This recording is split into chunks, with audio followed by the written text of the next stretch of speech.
नमस्कार, नेशन 24 में आपका स्वागत है। हम आपको बताने जा रहे हैं कि देवघर के सांस्कृतिक धरती देवघर में, बाबा धाम की धरती देवघर में नरेंद्र मोदी जी आ चुके हैं और आप देख सकते हैं देवघर कॉलेज में आज उनका जनसभा अभियान रैली के तहत होना है। आपको बता दें कि 16,800 करोड़ रुपये का जो है ये शिलान्यास करके आए हैं, जहाँ एयरपोर्ट, एम्स और बहुत सारी योजनाओं का इन्होंने शिलान्यास किया है। तो अभी आप देख सकते हैं वो जनसभा को संबोधित करने के पहले हाथ हिला के जो है वो सारा कुछ इशारा कर रहे हैं जनता को और आशीर्वचन दे रहे हैं। ये आगे जैसे जैसे जो भी प्रोग्राम होंगे, उनके जो भी भाषण होगा, उसे हम अपने माध्यम से दिखाने का काम करेंगे।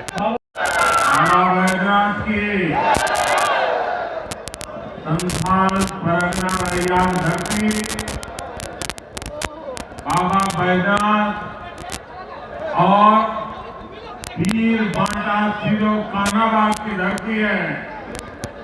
सानाम गो बाबा को कोयला मिसी को डोगोग जोहार।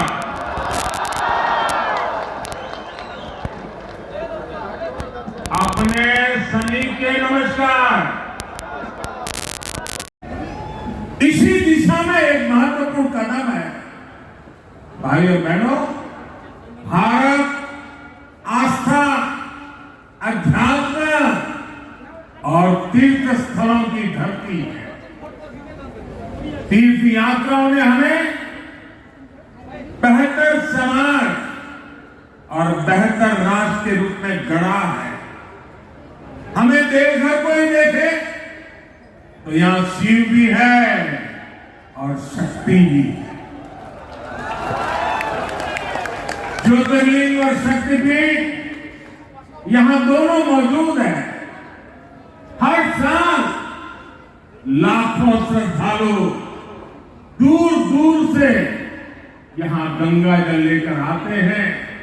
देश के अलग अलग कोने से आते हैं, बड़ी भक्ति भाव से आते हैं। लोगों को एक दूसरे की भाषा, बोली भले समझ आए या ना आए, लेकिन हमारी आस्था, हमारी सांस्कृतिक विरासत ये सांझी अमानत है। भारत की इन्हीं धरोहरों को सुरक्षित करने, इन तक पहुंचने का मार्ग आसान बनाने के लिए आज अभूतपूर्व निवेश किया जा रहा है। बाबा बैजनाथ धाम हो, काशी विश्वनाथ धाम हो, केदारनाथ धाम हो, अयोध्या धाम हो, रामायण सर्किट हो, भगवान बुद्ध से जुड़े पवित्र स्थान हो, देश में आस्था, अध्यात्म और ऐतिहासिक महत्व से जुड़े हर स्थान में आधुनिक सुविधाएं तैयार की जा रही है। साथियों, आज पर्यटन दुनिया के अनेक देशों में एक आकर्षक उद्योग के रूप में रोजगार का बहुत बड़ा माध्यम बना हुआ है। आज पूरी दुनिया में अनेक देश हैं जिनकी पूरी अर्थव्यवस्था सिर्फ और सिर्फ पर्यटकों के भरोसे चल रही है। भारत के कोने कोने में पर्यटन की शक्ति अपार है, बहुत सामर्थ्य पड़ा हुआ है। हमें इसे और बढ़ाने की जरूरत है। आज के बीते वर्षों में जिन भी तीर्थ स्थलों को आधुनिक सुविधाओं से जोड़ा गया, वहां यात्रियों की संख्या, पर्यटकों की संख्या अनेक गुना बढ़ गई है। इसका सीधा लाभ वहां रहने वाले आसपास के गांव के लोग, आसपास के जिले के लोग, उनको इनका बहुत बड़ा लाभ होता है। मैं बाबा धाम के आप लोगों को बाबा विश्वनाथ की नगरी काशी का एक उदाहरण देना चाहता हूं। जब से काशी में विकास ने गति पकड़ी है, काशी विश्वनाथ परिषद का सुंदरीकरण हुआ है, बनारस आने वाले श्रद्धालुओं की संख्या में कई गुना बढ़ोतरी हुई। 3 साल पहले की तुलना में इस साल वाराणसी में अभी तक 3 गुना अधिक यात्री आए हैं। इस वृद्धि के चलते होटल वाले हो, ढाबे वाले हो, नाव वाले हो, ऑटो रिक्शा वाले हो, फूल पौधे बेचने वाले हो, पूजा का सामान बेचने वाले हो, इतना ही नहीं, चाय बेचने वालों को भी बहुत फायदा हो रहा है। उनका कारोबार बहुत बड़ा है। वहां जो हस्तशिल्प का काम होता है, कारीगर बुनकर जो सामान बनाते हैं, उसकी बिक्री भी बहुत ज्यादा बढ़ी है। साथियों, ऐसा ही प्रभाव हम केदारनाथ धाम में भी देख रहे हैं। जब वहां पुनर्निर्माण नहीं हुआ था, जब वहां सुविधाएं नहीं बढ़ी थी, तो कपाट खुलने की शुरुआती 2 महीने में एवरेज 2-2.5 लाख यात्री आते। इस साल कपाट खुलने के शुरुआती 2 महीनों में करीब करीब 9 लाख श्रद्धालु बाबा केदार के दर्शन करते हैं।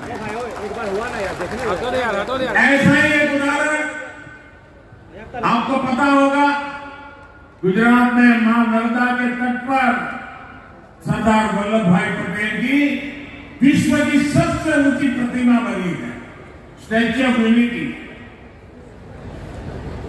उस जगह पर जाने गया, उसके निर्माण के कारण, और वो पूरा क्षेत्र मेरे आदिवासी भाई बहनों का क्षेत्र है।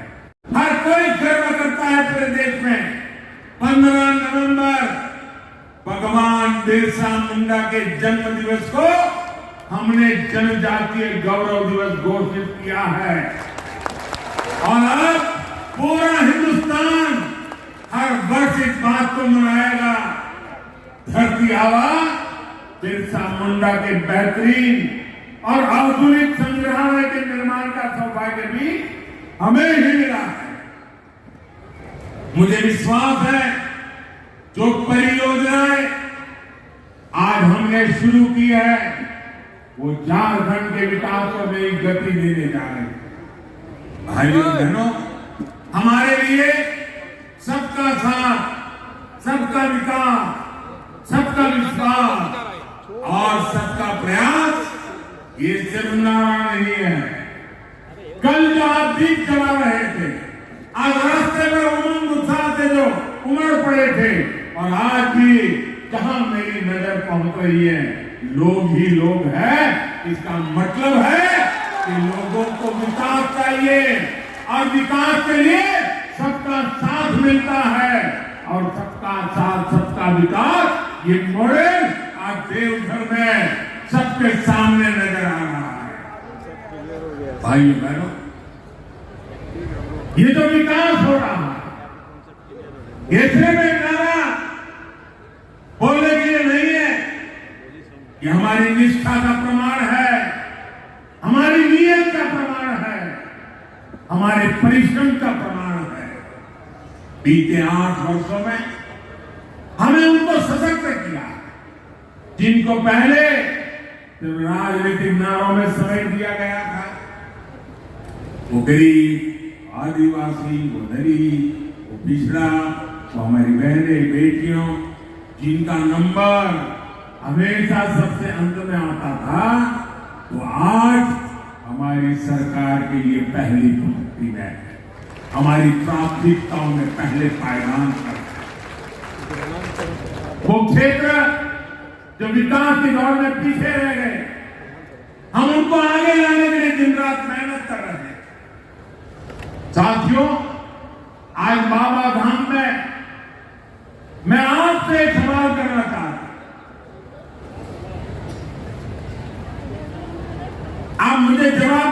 जरूरत नहीं है, मन में सोचिए।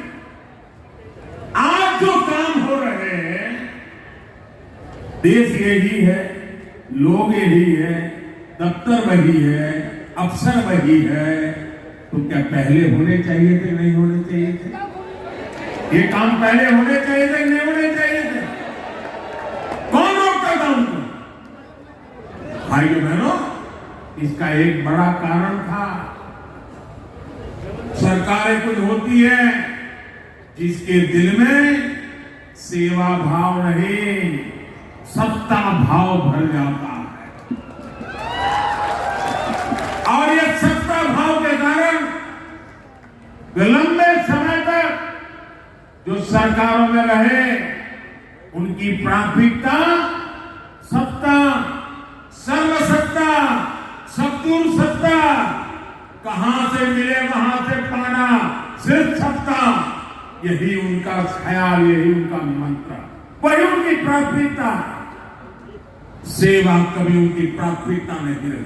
अगर रहती तो देश आज आजादी के 75 साल मना रहा है, बहुत आगे पहुंच चुका होता भाई। ऐसे में व्यवस्था ऐसी बन गई कि जिसके पास पहुंच थी, सिफारिश थी, जो धनवान था, वही सारी सुविधाओं तक पहुंच पाता था, और सारी सुविधाएं उसी के लिए समर्पित हो जाती। सुविधाओं के लिए लंबा इंतजार करना पड़ा, और मुझे गर्व है कि भाजपा की सरकार, एनडीए की सरकार गरीब की सेवा की भावना से उनके लिए जी जान से काम कर रही है। हम गांव-गांव तक सड़कें बना रहे हैं ताकि सुविधा मिले तो सबको मिले। हम गरीबों के लिए नए घर बन रहा है। झारखंड के 12 लाख गरीब परिवारों को पक्के घर मिले हैं भाइयों बहनों। हमारी सरकार बनने के बाद 12 लाख गरीब भाइयों को, मेरे आदिवासी भाई बहनों को पक्के घर मिले हैं। हर परिवार को बिजली मिले, पर्याप्त बिजली मिले, गरीब से गरीब बहनों को रसोई गैस मिले, हर घर जल पहुंचे, इसके लिए हम निरंतर काम कर रहे हैं। हमारी सरकार के ऐसे ही प्रयासों से मेरे गरीब भाई बहनों में गरीबों के विरुद्ध लड़ने का, गरीबी के खिलाफ लड़ने का, गरीबों को गरीबी के खिलाफ लड़ने के लिए तैयार करने का, गरीबी दूर करने का नया साहस पैदा हुआ। भाइयों बहनों, हमारी सरकार गरीब की मुसीबतें समझती है, गरीब के सुख दुख की साथी है। कोरोना के इस कालखंड में 100 साल की सबसे बड़ी महामारी आई। इस दौरान हमारी सरकार ने गरीब को मुफ्त वैक्सीन से लेकर उनके खाने पीने तक हर चीज का ध्यान रखा। और इतना बड़ा देश, कोई गरीब के घर का चूल्हा न जले, इसकी हमने पूरी तकेदारी की ताकि गरीब भूखा न सो जाए। झारखंड के भी लाखों लोगों को केंद्र सरकार की मुफ्त राशन वाली योजना का लाभ मिल रहा है। भाइयों बहनों, आज मुझे एम्स देवघर में नई सुविधाएं शुरू करने का भी मौका मिला है। झारखंड में स्वास्थ्य सेवाओं की बेहतरी के लिए हम निरंतर काम कर रहे हैं। यही झारखंड की धरती है जहां से जब रघुवर दास जी मुख्यमंत्री थे, आयुष्मान भारत योजना का उद्घाटन प्रारंभ यही झारखंड से हुआ। इस योजना के तहत देश के 3 करोड़ गरीब मरीजों को मुफ्त इलाज मिल चुका है। इसमें झारखंड के भी 12 लाख से अधिक बहन भाइयों ने इसका लाभ लिया है। इन लोगों ने अस्पताल में भर्ती होकर अपना मुफ्त इलाज कराया है। आप कल्पना कर सकते हैं, इससे सिर्फ झारखंड के गरीबों को ही 1400 करोड़ रुपए अगर ये योजना न होती तो उनको अस्पताल के 1400 करोड़ रुपए का बिल भरना पड़ता। आज इस योजना के कारण झारखंड के लोगों के जेब में वो 1400 करोड़ रुपया बच गया है। मेरे भाई, योजना की वजह से झारखंड के लोगों को, गरीबों को देश के दूसरे बड़े शहरों के अस्पतालों में भी बहुत मदद मिल रही है। यहाँ देवघर में एम्स बनने से भी गरीबों की बहुत बचत होने वाली है।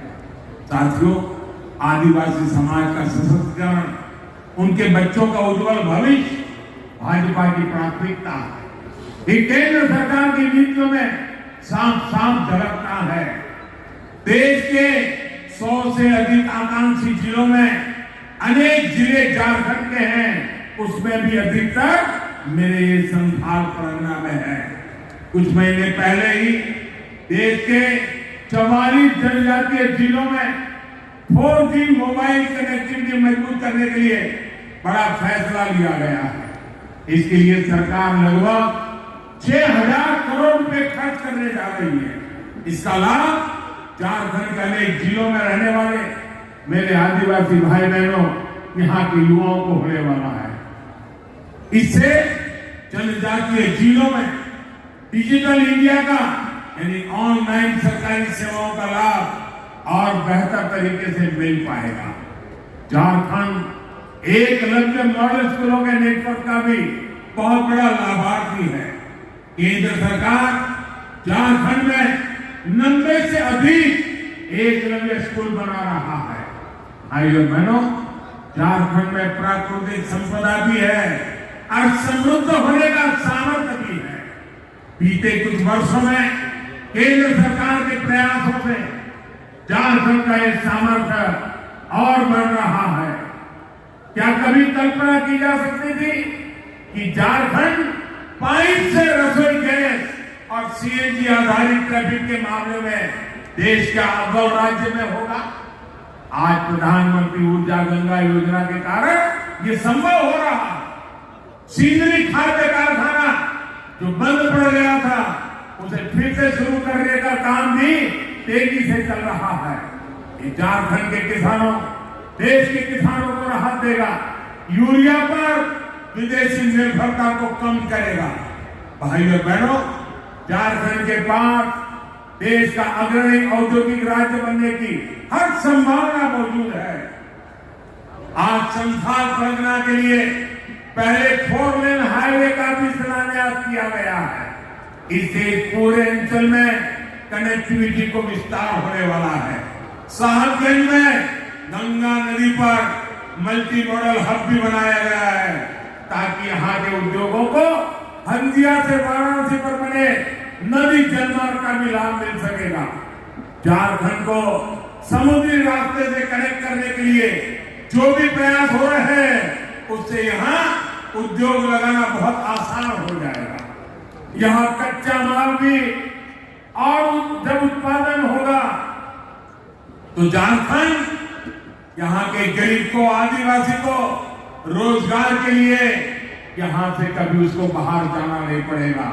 हिंदुस्तान के और कोनों में झुग्गी झोपड़ी में जीने के लिए मजबूर नहीं होना पड़ेगा। और यही तो हमारा सबका साथ सबका विकास का राह है।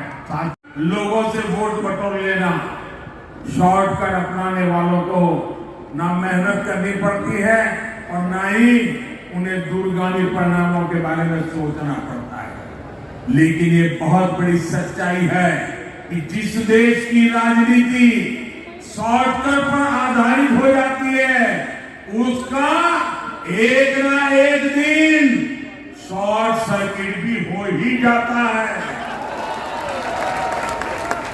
शॉर्टकट की राजनीति देश को तबाह कर देती है। भारत में हमें ऐसी शॉर्टकट अपनाने वाली राजनीति से दूर रहना है। अगर हमें आजादी के 100 वर्ष पर भारत को नई ऊंचाई पर ले जाना है, तो उसके लिए परिश्रम की पराकाष्ठा करनी है। और परिश्रम का कोई शॉर्टकट नहीं होता भाइयों बहनों। आजादी के बाद देश में जो राजनीतिक दल हावी रहे, उन्होंने बहुत से शॉर्टकट अपनाए थे। इसका नतीजा ये हुआ कि भारत के साथ आजाद हुए देश भारत से बहुत आगे निकल गए, हम वही के वही रह गए। आज हमें अपने देश को उस पुरानी गलती से बचाना है। मैं आपको उदाहरण देता हूं, आज हम सभी के जीवन में बिजली कितनी जरूरी हो गई ये हम सभी देख रहे हैं। अगर बिजली ना हो तो मोबाइल चार्ज भी नहीं हो पाएगा, न टीवी चलेगा। इतना ही नहीं, गांव में टंकी बनी हो, नल भी लगा हो, बिजली नहीं है तो टंकी नहीं भरेगी, टंकी नहीं भरेगी तो पानी नहीं आएगा, पानी नहीं आएगा तो खाना नहीं पकेगा। आज बिजली इतनी ताकतवर बन गई, हर कोई काम बिजली से जुड़ गया है। और भाइयों बहनों, अगर ये बिजली न होगी तो फिर शाम को डिबरी और लालटेन की रोशनी में रहना पड़ेगा। बिजली ना हो तो रोजी रोटी के अवसर, कल कारखाने सब बंद हो जाएंगे। लेकिन बिजली शॉर्टकट से पैदा नहीं की जा सकती। झारखंड के आप लोग तो जानते हैं कि बिजली पैदा करने के लिए पावर प्लांट लगाने पड़ते हैं, हजारों करोड़ रुपए का निवेश होता है। इस निवेश से नए रोजगार भी मिलते हैं, नए अवसर भी बनते हैं। जो राजनीतिक दल शॉर्टकट अपनाते हैं वो इस निवेश का सारा पैसा जनता को बहलाने में लगा देते हैं। ये तरीका देश के विकास को रोकने वाला है, देश को दशकों पीछे ले जाने वाला है। आज बाबा धाम से मैं आप लोगों को, सभी देशवासियों को इस शॉर्टकट की राजनीति से बचकर रहने का हृदयपूर्वक आग्रह कर रहा हूं। शॉर्टकट की राजनीति करने वाले कभी नए एयरपोर्ट नहीं बनवाएंगे, कभी नए और आधुनिक हाईवे नहीं बनवाएंगे, वे कभी भी नए एम्स नहीं बनवाएंगे, हर जिले में वो कभी मेडिकल कॉलेज नहीं बनवाएंगे। मैं आपको एक उदाहरण देना चाहता हूं। आज यहां झारखंड में हजारों करोड़ की नई सड़कों के लिए शिलान्यास और लोकार्पण हुआ है। किसी के लिए बहुत आसान है ये कह देना कि अब से झारखंड में न बस का टिकट लगेगा, न ऑटो में चढ़ने का पैसा देना होगा और न ही रिक्शे का कोई भाड़ा लगेगा। सुनने में बहुत लोग लुभावना लगता है, लेकिन ऐसी लोग लुभावन घोषणाएं ये शॉर्टकट एक दिन लोगों को ही कंगाल कर देते हैं। जब सरकार के पास पैसा ही नहीं आएगा तो फिर वो नई सड़कों के लिए कहां से खर्च करेगी, नई हाईवे कहां से बनवाएगा। इसलिए ऐसे लोगों से झारखंड के निवासियों को भी सतर्क रहने की जरूरत है। मेरे भाई बहनों, आज एक और आग्रह मैं देवघर के लोगों से करना चाहता हूं। आज जो इतनी सुविधाएं बन रही है तो उनका ख्याल रखने का दायित्व भी मेरे देवघर के भाइयों बहनों का है। देवघर को, बाबा धाम को स्वच्छ रखने की जिम्मेदारी हम सभी भाई बहनों की है। और यात्री आता है, पर्यटक आता है, विदेशी टूरिस्ट भी आता है तो स्वच्छता उसके लिए पहली आवश्यकता होती है। आप सुन रहे थे माननीय प्रधानमंत्री नरेंद्र मोदी जी को, जो झारखंड की सांस्कृतिक धरती बाबा नगरी देवघर में आए हुए थे और वो यहाँ पे आज 16,800 करोड़ रुपए का कार्यों का शिलान्यास किया है, विकास का शिलान्यास किया है। जनसभा को संबोधित करते हुए उन्होंने विपक्ष पर भी जमकर हमला बोला है और उन्होंने कहा है कि यदि आप हमें समर्थन करते हैं, मैंने कई कार्य किया है, यदि आप हमें समर्थन करते हैं तो नया विकास, नई गाथा झारखंड में भी लिखने का काम करेंगे और वो दिन दूर नहीं होगा। आप देख रहे नेशन 24। नमस्कार।